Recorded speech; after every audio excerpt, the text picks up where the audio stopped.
Yo, What's up? What's up, player? How you doing? I'm doing all right. Still in Vegas for another few days. How many more days you got? Sunday. So what are we on? Monday? It's going to be a while. That's all right. I'm going to position this a little bit better. What happened? Your camera was dirty or something? Yeah, it was dirty. Yeah, camera was dirty. Had to clean it. So I showed everybody my belly button. Probably wasn't the best look this morning. That's okay. Got to be proud of who you are. Yeah, you're a good-looking guy, Chris. Don't ever be self-conscious, okay? Now I got to go, dude. I kind of work out. I've been eating like crap and sitting on my ass. Intelligent. Not really. Really that. But we're working on it.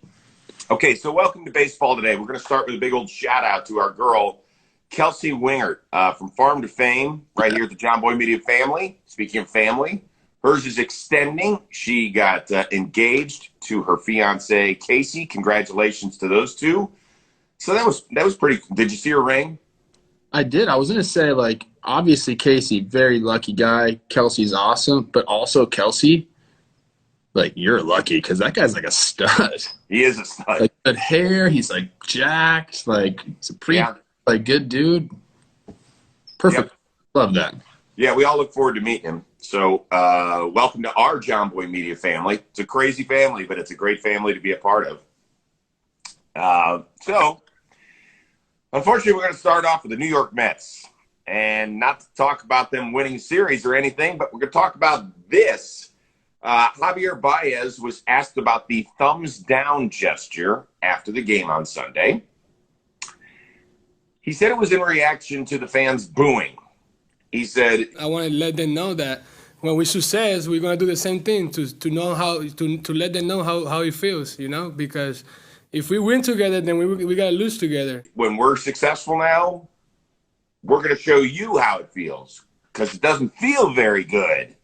Sandy Alderson, team president, came out with a statement denouncing that statement and saying we're going to have a little team meeting about it.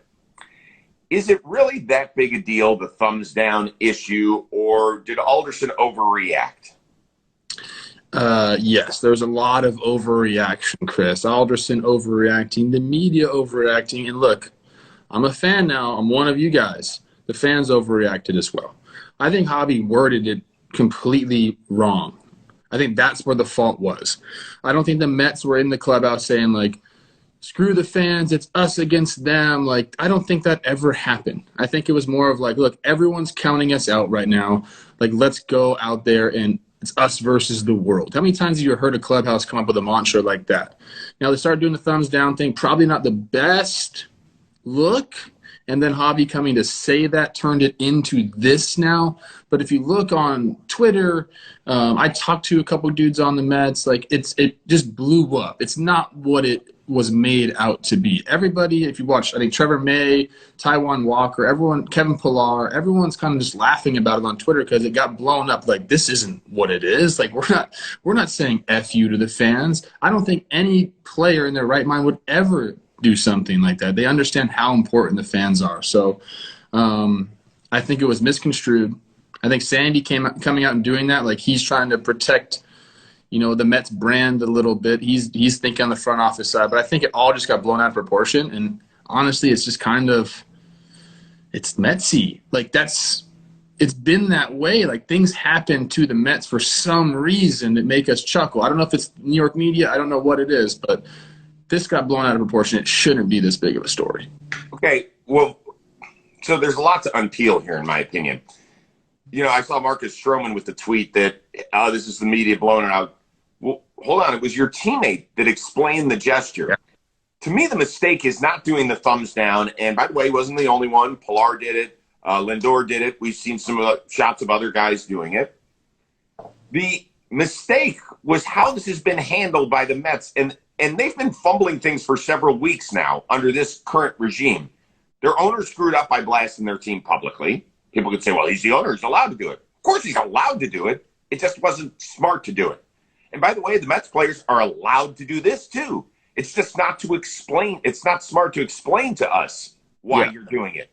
Javy just should have been like, yeah, it's just a fun little thing we're doing as a team. And then we would have moved on. Now, it's great for us because we get to talk about fun, weird stuff like this.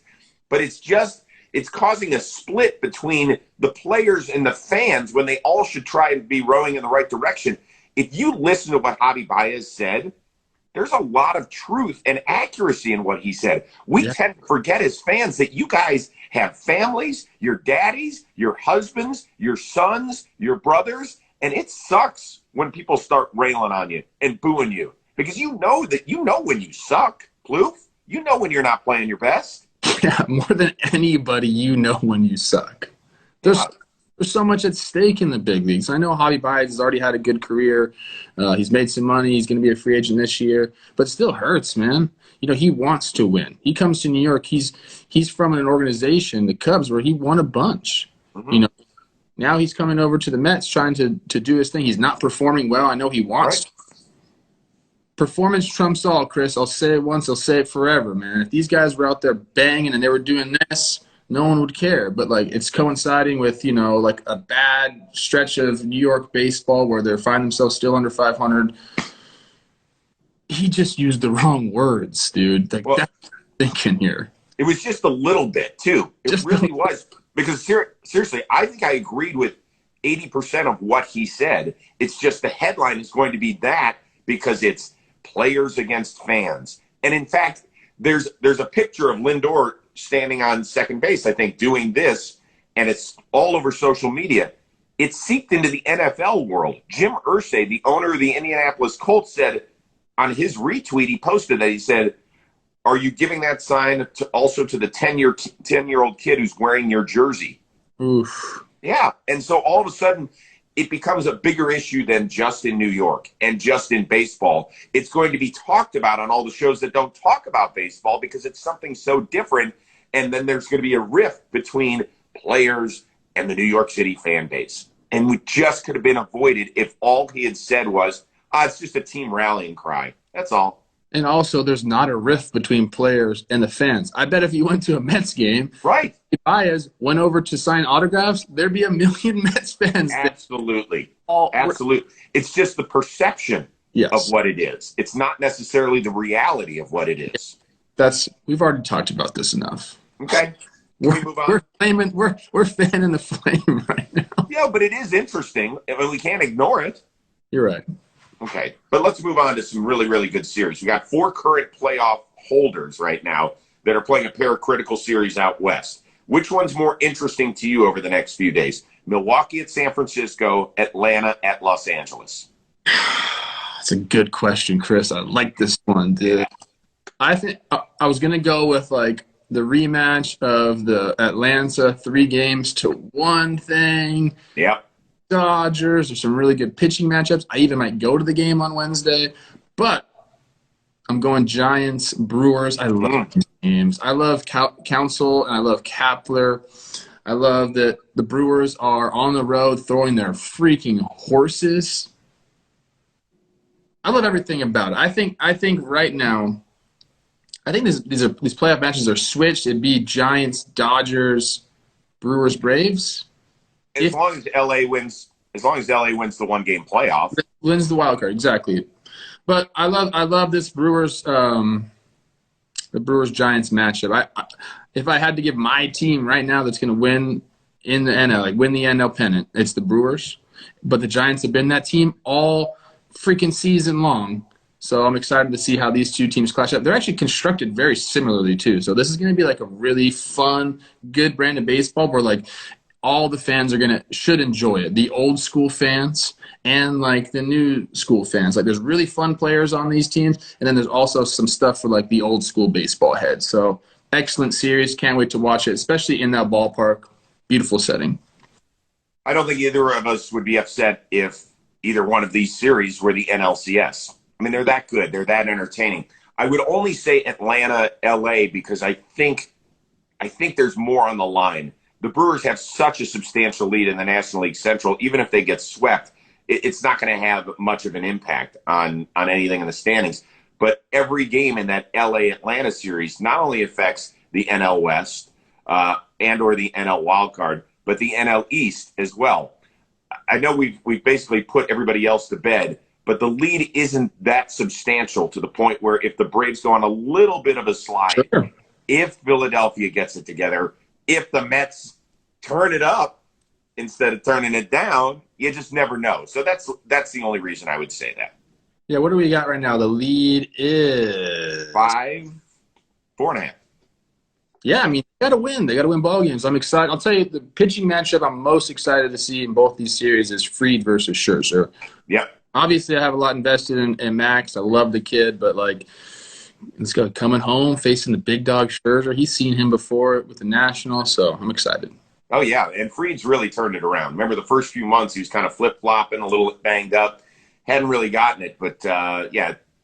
Yeah, Max v. Max, baby. Let's go. Yeah, Maximus's. One's the most handsome, nicest person in the world, and the other one's this crazy MFer that's really good at baseball. Yes, he is. All right, I want to know which number out of these three most caught your eye this weekend. Rays crushed the O's, who finished their season series 18-1. Wander Franco has reached base safely in 29 straight, most by a player under age 21 since Frank Robinson in 1956. Or Salvy's now homered in 5 straight games and has 17 since the All-Star break. I love me some Salvy, but you opened my eyes to Wander Franco. I got off to a tough start. Yep. But what he's doing now is incredible. He's 20 freaking years old, Chris.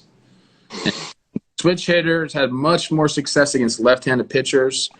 952 OPS against lefties, only a 691 against righties. When you're a lefty masher, you're going to be a lefty masher. Do I expect him to have a 952 OPS against lefties? Probably not, but I bet you it's going to be throughout his career somewhere in the high 8s. Once his left-handed stroke comes up, he's going to put up even better numbers. And as a 20-year-old, collectively right now, Chris, 783 OPS, 122 OPS plus, that's great for a veteran. A 20-year-old doing that. And what really caught my eye, I was like, okay, let me look at the strikeouts to walks. That's what I like to do with young guys. Like, is it outrageous? Is he close? You want to be like 1 walk, 2 strikeouts. That's about average. That'll play. And right now he is just that. He is, where is it? 18 walks, 34 strikeouts. So he's just under that 1-to-2 ratio. And that's better.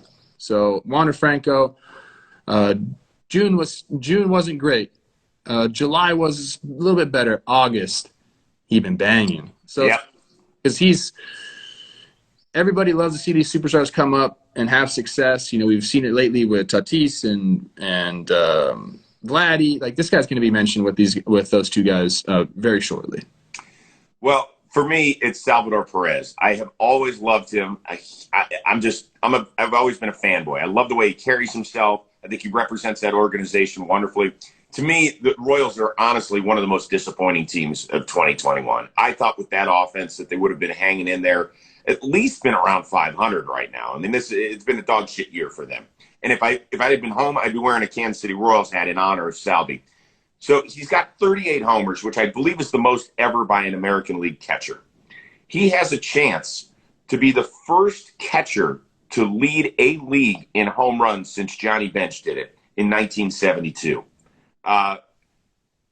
People forget, this is the time of year when catchers are beaten up, they're worn down, their fingers are a complete mess, their whole body's hurt. And oh, by the way, this guy competed and mashed in the home run derby. He did. And let this be a lesson to you. That does not ruin your swing. It might make you a little tired for a few days, but how good is he? 17 home runs since the All-Star break? He's the real deal. He is the real deal. And you know what you're saying, like most catchers are banged up. Like Sal's especially banged up because he plays every freaking day. Honest, dude. He was backing up Sal. He's like, it kind of sucks for me, but I have the best job in the world. I just sit there. Like, Salvi catches every freaking day, dude. Yeah. And there's one other thing about him. Most people at this time of year aren't watching a lot of Royals baseball. I do because they play the Indians 19 times a year. Watch when the pitching coach comes out, and I forget if it's I forget who it is these days. When the pitching coach comes out, he runs the meeting on the mound. Yeah. That's his place. Your boys in the chat here, Carlos Baerga, one of my guys, too, growing up. Yeah. Jim Cleveland Indians. Yeah. 41% throwing runners out too, Sal still got it. He's got that hose, man. He's not afraid to throw behind runners and pick dudes off. I also love that. Check out a sequence I did with him. Yeah. Picking off the base. Carlos, it's good to have you in the chat. Huge Carlos Baerga fan. I had a chance to meet him a few years ago. I think it was out in Arizona when the Indians were playing out there. Loved Baerga, part of the mid-'90s regime that helped put Indians baseball back on the map. And I love the way he ran. Oh, Carlos was a straight-up runner just like me, baby. So, yeah. Okay, Yankees win streak ended this weekend. In fact, they lost the series out in Oakland. Today they'll try to start anew with Corey Kluber on the mound for the first time since May. Scale of 1 to 5, how important is Kluber's return to this squad? Like, this is no disrespect to Kluber. I think oh, gosh. Hold on, stop. You can't start off saying it because you're about to disrespect somebody when you use that. I promise you I'm not. Okay. He can be like a 5, but he doesn't need to be a 5 importance to them. Okay. He needs to go in there and just give him some meaningful innings. He's actually had a really good year. I didn't know that I knew he came off the no-hitter, which obviously helped everything. Doesn't have a ton of starts under his belt. But he's sitting right at a 3. Well, he had a good – can we clarify that? He had a shitty April and a really good May, and then he got hurt. Yeah, he had an 8-inning pitch, 0 earned runs, and a hitter, which really helped his overall numbers. So he's been kind of up and down. Right. But you need as many pitchers as you can get going into the postseason. Obviously, the Yankees can win without him. They just showed that by winning a zillion in a row. But when you have a guy like Kluber and his pedigree, he's pitched in big games before. Look, you can go get 3 innings out of him right now. I don't think he's stretched out to go give you 9 right now. He doesn't need to be. But go eat some innings out, save the bullpen a little bit, and then we'll see where we're at during the postseason. Where is he going to slot in? It all depends on how this last month goes. If he goes off, shoot, he could be the 3. But they don't need to be that. They just need to go eat some innings up, be a veteran voice in there, and save the bullpen a little bit, because that's what it all comes down to in the playoffs is 3 main starters who they kind of already have with Cole, Tyone, and Montgomery, and then save the bullpen. If Kluber could be in that bullpen mix come October, we'll see. But I wish him all the best because I do love Klubs. It's good to see him back. Yeah. By the way, a lot of people are reminding me, it was a 4-game series. Started on Thursday. They split the 4-game set, so I apologize to all you hard-hitting Yankee fans out there. As far as how I would grade it, I would say it's about a 3.5.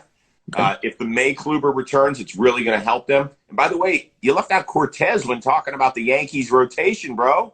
Come on, man. Because I think he's going to be a swing guy. I don't think he's going to be like if he starts games, he's going to be an opener. He can piggyback with people. I don't think he's going to be straight up in that rotation. I know, but man, he's fun though. How great would it be if he started a playoff game like in a 5-game series for the New York Yankees? It would be an amazing story. By the way, it absolutely happen. He could be an opener for a guy like they could match up. Totally. All right, last one. Let's talk about the Dodgers' newest reliever, Justin Turner, who apparently has been bugging Dave Roberts for years about wanting to pitch. He came in with 2 on and nobody out against Colorado in the 9th, got 3 straight hitters on 10 pitches. Were you entertained, or were you sitting there like, why are you using one of your best players on the mound? I don't care about using Turner. It was just interesting, and I'm still trying to find a reason why in a 5-0 game he decided to use a position player. And like he said a few things, but it didn't really make sense to me, Chris. Well, so here's the deal. I think if I read this right, and I don't know if it is, that the Dodgers have used 38 pitchers this year. Is that possible? Yeah, with the COVID stuff, yeah, I bet you, yeah. I think that's what it was. And I think they even used Kenley in the 8th yesterday. That's what I'm saying. He said, I didn't want to burn my high-leverage guys because it felt like the game was out of hand. But they burned Kenley in the 8th. Right. He, in the article that I read, says he hasn't gone 3 days in a row the entire season. Now he's burned for tonight. Yes, against a really good team. So it was a strange situation. Hey, guess what, though? It worked out. Like, it worked. He didn't have to use his relievers, and Turner got out of the inning without giving up any runs. So they had the chance, but strange. I'm happy for Justin. You get to live out a lifelong dream because that is fun. Every single position player, mind you, goes to the manager and says, I want to be the guy. I want to do that. And then what happens, Chris, is you get on the mound and you're like, shit. Now what? Everyone's looking at me. Damn it. I know. All of a sudden, all those years they've made fun of pitchers for not being athletes and not being everyday players. You're like, okay, damn, this takes something special. You hear it from every single one of those guys. But I'm sorry, maybe it's the dad in me for the reason I didn't want to see Justin out there. All I can think about is the one Canseco pitching incident where he went out there and he pitched and he needed like Tommy John because of it. Yeah, because his muscles were way too big for his tendons, dude. And why was that, Trevor? Because she was probably shooting horse steroids up there. That's All right, we got to get this thing wrapped. A couple of things. First of all, what's on your hat? Because I'm reading it backwards. it says feature. It's just a brand, the Calabasas brand. You know. Oh, okay. All right. What do you got coming up on JOMBOY Media? I know why you're wearing your hat, but I'll let you explain it. Right after this, we got the series recap. Monday, the boys are back at Talking Baseball. I also have to record a sequence today that will be coming out tomorrow. A lot of fun things, man. The content never stops, Chris. What you got? Yeah, never. So the reason I'm wearing the old A's elephant hat is because Andrew Chafin is my guest today on the Rose Rotation. It just dropped. He is the epitome of a left-handed reliever. Dude looks like he just walked out of the A's clubhouse from the early 70s with the big poofy afro, the handlebar mustache. Amazing stories. He actually does the interview from Chris Bassett's house. That's where he's staying since he got traded from Chicago to Oakland. Great. He gives us a little tour of the house. He just talks about he's really easygoing and fun to root for. And a lot of people said, well, hold on, where are your rotation guys? In fact, Giolito texted me this weekend. He's like, did I get bounced from the rotation? I said, no, Lucas.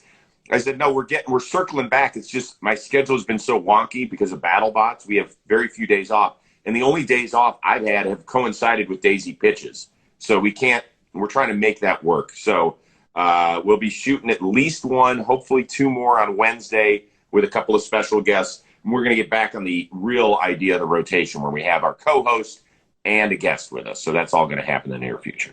Hey, I feel lucky that I get to talk to you every day. This is a privilege. Yeah, you're not that lucky. Michelle will tell you for about 10,000 reasons why you're really not that fortunate. I do have the day off. In 5 minutes, I got to do an NFL Network seminar for about 2.5 hours. Then I got the rest of the day off in Vegas. Ooh. I think I'm going to sit in 108-degree heat out by the pool. Do that, man. Get some good food. Get you some sushi today, okay? Yeah, dude. On these productions, when they're 13-hour shoot days, you're very sedentary and you're not eating good stuff. I need to get back on the train. Let's go. Don't be getting all flabby on me, bro. Come on. Dude, I think when I cleaned my camera for the first false start of the JOMBOY, I think I showed off exactly what's been going on my belly and inside my linted belly button. Are you inside? do you carry lint in your belly button? No. You must have six-pack abs. I don't have a six-pack, but it's not like a cavern.